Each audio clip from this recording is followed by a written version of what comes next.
یہ میری فیوریٹ ترین حدیث ہے حدیث قدسیوں میں سے.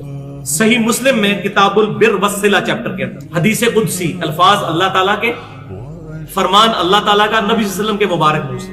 سیدنا ابو ذر غفاری رضی اللہ تعالیٰ عنہ نبی صلی اللہ علیہ وسلم سے بیان فرماتے ہیں کہ اللہ تعالیٰ فرماتا ہے، نمبر 1، اے میرے بندو، میں نے اپنی ذات کے اوپر ظلم حرام کر دیا ہے اور اسے تمہارے درمیان بھی حرام کر دیا ہے، لہذا تم بھی ایک دوسرے پر ظلم مت کرو. نمبر 2، اے میرے بندو، تم سب گمراہ ہو سوائے اس کے کہ جسے میں ہدایت دوں. تم مجھ سے ہدایت طلب کرو، میں تمہیں ہدایت عطا کروں گا. نمبر 3، اے میرے بندو، تم سب بھوکے ہو سوائے اس کے جسے میں کھانا کھلا دوں. تم مجھ سے کھانا طلب کرو، میں تمہیں کھانا کھلاؤں گا. نمبر 4، اے میرے بندو، تم سب ننگے ہو سوائے اس کے جسے میں لباس پہنا دوں. تم مجھ سے لباس مانگو، میں تمہیں لباس دوں گا. نمبر 5، اے میرے بندو، تم رات دن خطا کرتے رہو اور میں ہی تمہارے گناہوں کو بخشوں گا. تم مجھ سے مغفرت طلب کرو، میں تمہاری مغفرت کروں گا. نمبر 6، اے میرے بندو، تم میرے نقصان تک نہیں پہنچ سکتے. تم مجھے کوئی نقصان نہیں پہنچا سکتے، نہ تم مجھے کوئی نفع دے سکتے ہو اور نہ میرے نفع تک پہنچ سکتے ہو. نمبر 7، اے میرے بندو، اگر تمہارے اگلے اور پچھلے انسان اور جن سب کے سب مل کر اس پرہیزگار شخص کی طرح ہو جائیں جو تم میں سب سے پرہیزگار ہے، تم میری بادشاہت میں کوئی اضافہ نہیں کر سکتے.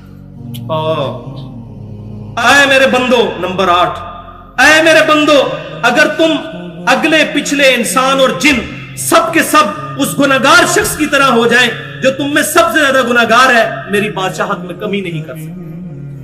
اللہ کو کوئی نہیں، اللہ الصمد، اللہ بے نیاز ہے.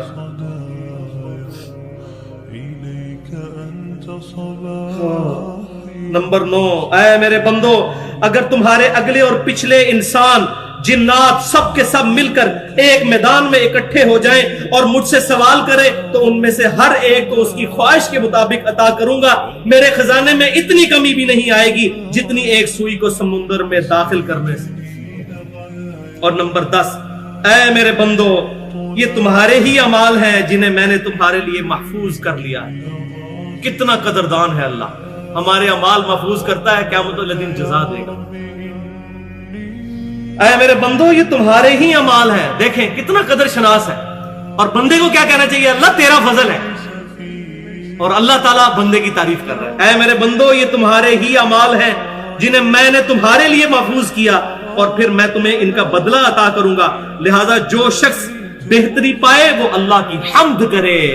جو شخص بہتری پائے اللہ کی حمد کرے. الحمدللہ رب العالمین، سبحان اللہ و بحمدہ عدد خلقہ ورضا نفسہ وزنت عرشہ ومداد کلماتہ. جو کوئی بھلائی پائے، کوئی اس کو اچھائی پہنچے، کوئی نفع ملے تو میری حمد کرے. اور جو کوئی تم میں سے اس کے برعکس پائے، یعنی برائی پہنچے، اس کو تکلیف، تو وہ صرف اپنی ذات کو ملامت کرے. اللہ تعالیٰ اپنے بندوں پر ظلم نہیں کرے، اپنی ذات کو ملامت کرے. تو اللہ تبارک و تعالی ہمیں کتاب و سنت کی تعلیمات پر عمل کرنے کی توفیق عطا فرمائے.